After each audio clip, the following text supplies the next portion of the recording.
And that immediately makes me be curious about how you help people find the bottlenecks. Because obviously some of those, I think from the outside looking in, you've got a different vantage point. You can help spot things or call things out.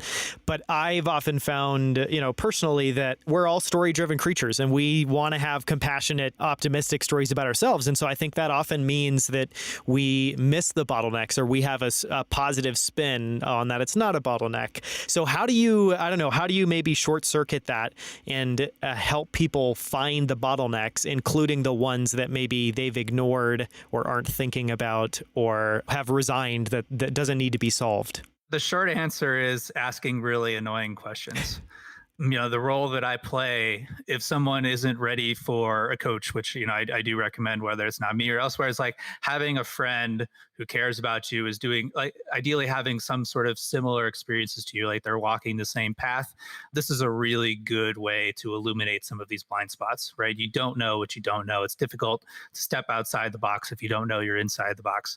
So for me, I'm asking annoying questions. So a lot of these questions have the form of, oh, you said hiring for this role is really important, but I don't see any time for recruiting on your calendar. Can you explain why that's the case? And, the follow-up question, well, what are you doing instead?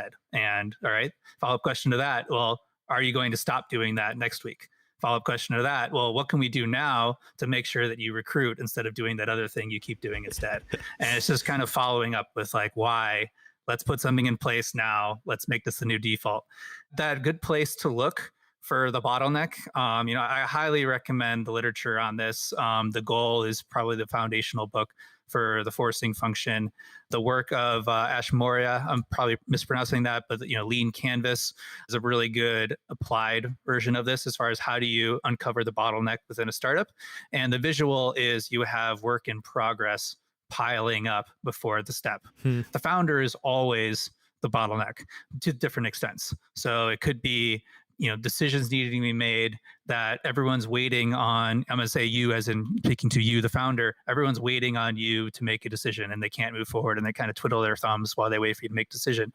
Or, they need approvals to move forward and they're waiting for you to check on things, where if you had a really good process or a checklist for them to do and you allow them to make the occasional small mistake, they could just move forward without you. I think a lot of times it's maintaining too much control. This classic like rich king dichotomy is like everyone wants to be rich and king, but in order to be rich, you need to give up on being king of everything, right? Wearing less hats, being less the owner of things. And I think the fastest thing to remove that bottleneck is own less parts of the business, hand them off to someone who can act without your behalf, and you hop in at inflection points, give advice, make sure ratify decisions, making sure that they're following through in the way that you want them to. That's culture is essentially decision making at scale. And another bottleneck that's really common for founders is they're trying to make sure everyone on their team is at full utilization, rather than thinking about what's the part of the business that's most holding back. And so the problem is, let's say, they're continuing to add product lines or add new marketing channels. All they're doing is they're creating excess waste in the process. Is they're just creating more fires that need to be put out, which distract, right? More urgent things to distract from the important thing that will get them to the next level. So counterintuitively, the best way to avoid that is to do less. Be okay with some members of your team not being at full utilization or shifting them over to parts of the business that need more attention in order to get everything running smoothly.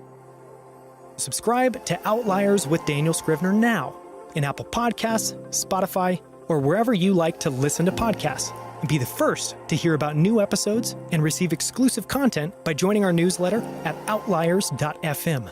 I can't wait to help you level up and live your best life.